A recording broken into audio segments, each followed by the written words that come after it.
Alright, this next video is going to cover using the Kipware T Sketch Pad to create a toolpath for custom shapes. So we're going to open up Kipware Sketchpad. And Sketchpad will let you import a DXF file, or you can draw using their menu of lines, squares, arcs, circles. There's racing tools, so you can put stuff together. I have not used that. I draw outside and then I import a DXF. So the flavor that this is going to create a roughing toolpath in is only a canned roughing cycle automatically. Now, if you were to have something like Mach 3 Turn that does not support that, you can still create toolpaths, but you have to manually create your roughing toolpath, and it's not that difficult, but can cycle is much easier. So I'll start by showing you a DXF of a shift knob. We'll zoom in. This is the outer profile of the shift knob. The representation that we're looking at here, this line would represent Z0, and this would be your X0, and everything up here would be positive X. Everything on this side is going to be Z negative. So this inner profile is the shift knob. I drew a representation of the stock, so 2.25 inch stock, and what we're going to do here is show first how I start out regardless is going down into the Machinist Toolbar, and this is where you can use these tools to create your roughing toolpath manually. But it also serves a good purpose to be able to know if the tool you're planning on using is actually going to be able to work on the profile you're trying to cut.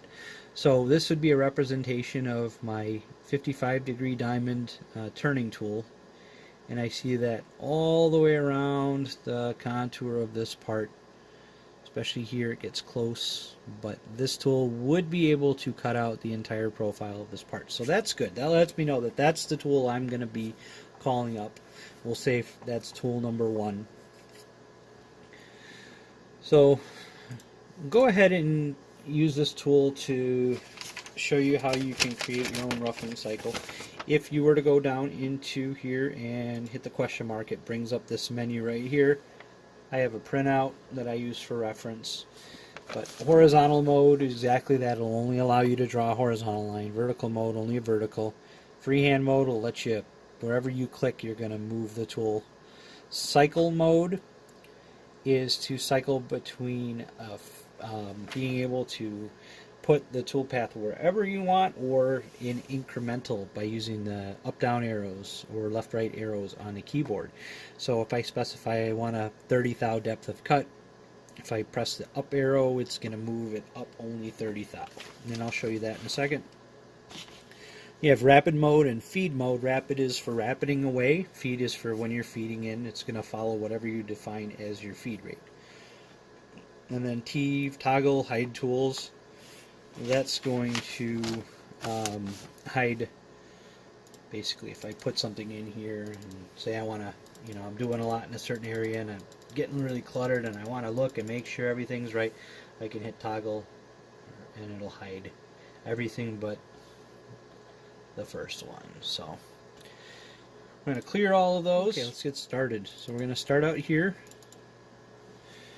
We're in freehand mode. We're going to wrap it in. We're going to switch to horizontal mode and feed mode. We are going to set up a 0.030 depth of cut.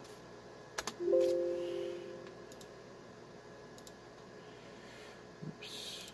Go ahead and go back in here, and we're ready to make our first cut. We're going to go to rapid. We're going to press up. It's going to only move it up 30 thou. We're going to horizontal over. We're going to rapid down 2 times with the down arrow. Go back into feed, over, wrap it up, click over, down twice. We're going to go feed again. And we're going to repeat that process until we get close to this section. Then we're going to have to wrap it around and then come in and manually just come in and clear out this. But basically, once we get all of the major stuff done, we'll go ahead and do freehand mode. So O, and then rapid, come out here. And this is just to demonstrate we do a freehand cut around the part, trying to stay fairly close to the part just to give it a first profile.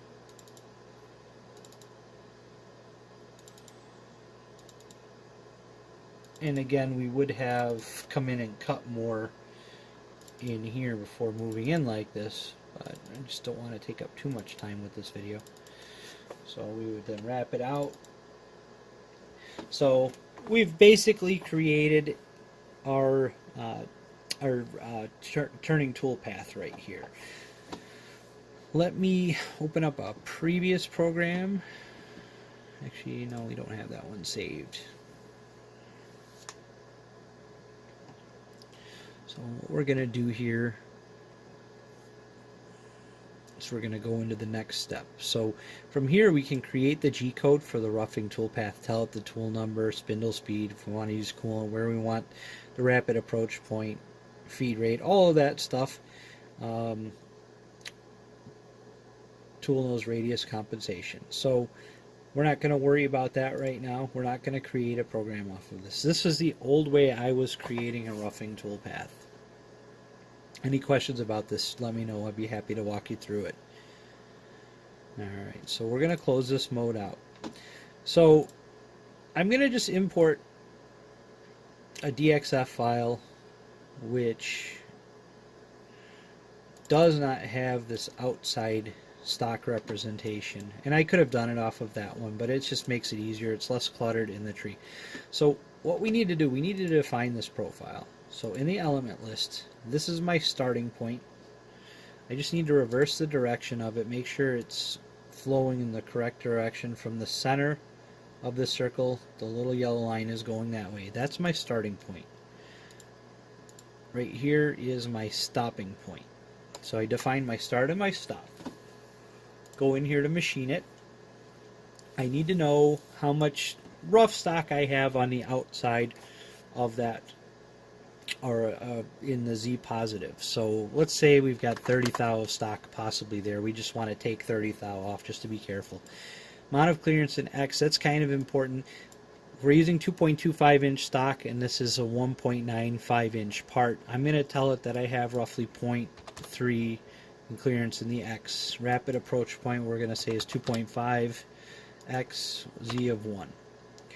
You could specify tool nose radius compensation, G41, G42. We're going to leave it alone for right now. Precision when connecting. Have not figured this out in its entirety. Sometimes I know I don't get a proper tool path unless I play with this. So 4, 3, or 2. Most of the time it works on 3. Sometimes it only works on 2. And I'll show you the difference in a minute. We're going to include a post processor. So we're going to double click to select our post. We're going to go, I've got it in Kipware T, just their standard Fanuc post processor. Include a tool call. So we're going to include tool call tool 1. Roughing spindle, we're going to tell it that we're doing 1250 RPM. We're going to tell it that we are doing 1400 RPM for finishing. We're going to use coolant. We want to do roughing and finishing. OD turning along Z. Depth of cut is rapid. We are using bar stock. So depth of cut, we'll do 40 thou. Finish allowance, 5 thou. Actually, we'll do 8 thou. Roughing feed rate. We're going to just set this up in inches per minute. I'm going to do it kind of fast for the demo. So we'll do 40. It should really be something like 16. And really it should be in inches per rev, but we're not doing that right now. Finishing feed rate at 12. Now I'm going to click create program, and this may not be right. So we're gonna do two things. We're gonna save it here as 1919 new test. And that's gonna send it back to the main Kipware program. We're gonna look at it really quick. So I'll call that up 1919 new test, and we're going to plot all operations. This isn't going to plot. Yeah, it's not going to plot because in there I defined the toolpath already. Not a big deal. So we'll go ahead and save this.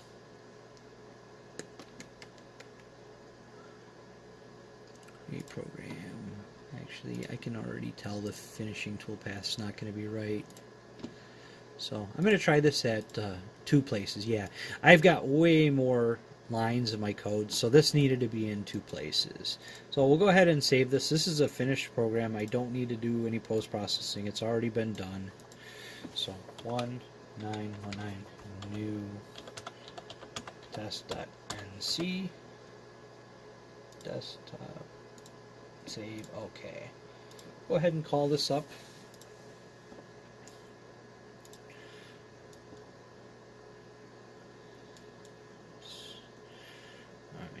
This way, 19 new test.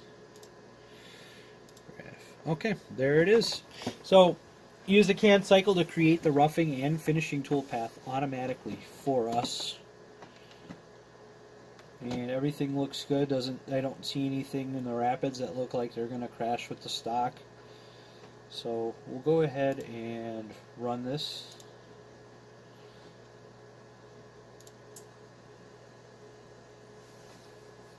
Moving to our G28, our tool change position, and then, at least in the demo it is. Oh, you know, one thing that I did overlook here, I don't have the spindle encoder hooked up to give it feedback, so I just need to pop in a G98 here. Let me go ahead and reload that. Sorry about that, guys.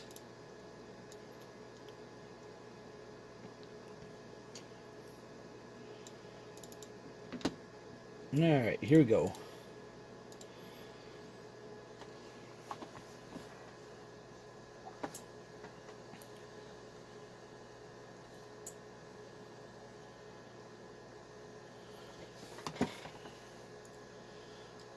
So, up at the top, you can see the line is a G71, so it is actually running a can cycle right now. And that means that the controller figured out the toolpath. The CAM software did not generate this toolpath. It's based off of parameters defined in the controller. We just sent it some basic information about the shape, how big it needs to go on the OD, how far it needs to go in the Z, depth of cut, speed, and it calculated everything. So.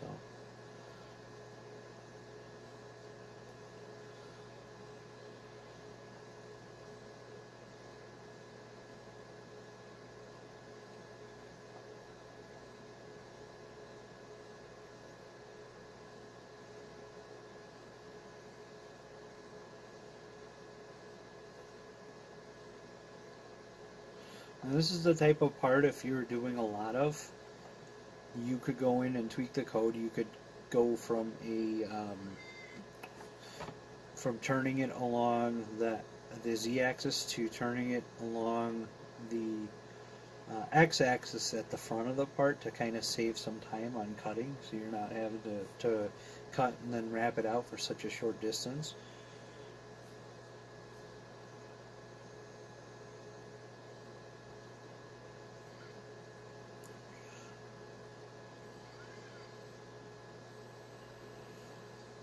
So here it is. It's completing the first roughing finishing toolpath.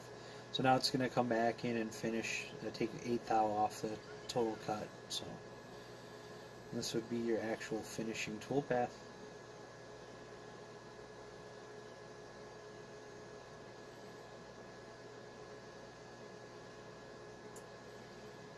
So that's it for Kipware T using the Sketchpad, and I'm still figuring things out. I do have it pretty well figured out. I've been playing with it for over a year now. But if you guys have any questions, I'd be more than happy to help you out with it. Just post up in the comments or send me a message. And thanks for watching. Alright, circling back, we're going to do a quick add-on afterthought on how to speed up the roughing if this were a production part. So I went ahead and I redid the selecting the profile here. First I started out with this is the start point as it was, this is the stop point, and I did a toolpath with just a finishing path, so the whole shape, a finishing pass. And then I went back and started a reversed arc. So this is my start point. This is now my end point, but I'm going from this point to this point, and created a roughing toolpath cutting along the X, 30 thou depth of cut. And I created that program and I saved it. And then I went back and created from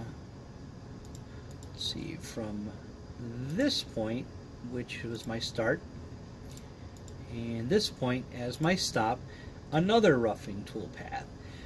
So this toolpath will rough this way, this toolpath will rough that way. So went ahead and plotted it. Again, this is only going to show the finishing side of things. So the G71, G72 rough doesn't show that toolpath, but it did show the finishing path and then the final finishing path. Everything looks really good. We'll keep our fingers crossed once we create this program. I've already got it set up in the tree, so tool 1, 1000 RPM, starting RPM. Actually, it looks like I need to change this finish. Alright, create G code. I'm going to put in a G98. I'm going to change these G96s to 7s, and this is just for the purpose of running the box with the Acorn controller in demo mode. So go ahead and save that. I actually already saved under a different name for something that failed. Call it 1919 Rough Experiment.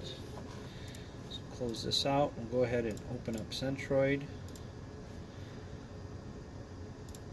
And we'll see what the toolpath looks like. This could be it. Yep, perfect. So the only thing that I need to change here, we don't need quite this much of clearance, extra clearance here along the x-axis. So I can change that, edit that out later, but that's not a big deal. At least I know the concept works. So if we go ahead and run this,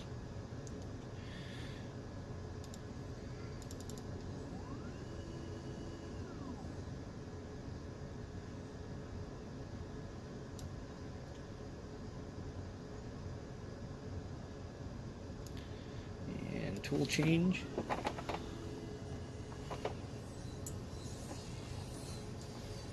Sneak this in here real quick. We got our closed loop steppers. They're doing their thing behind me.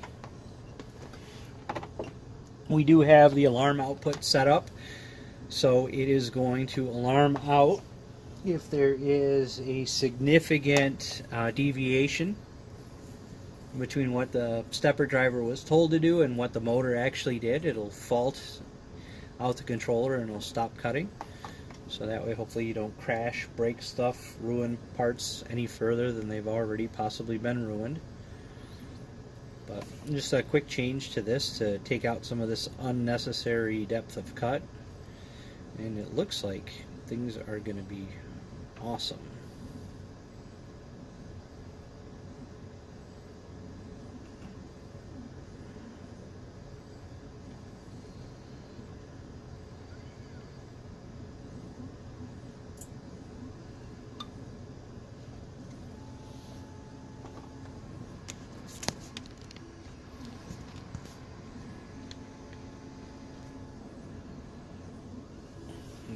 glare off of there for you guys.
Alright guys, thanks for watching.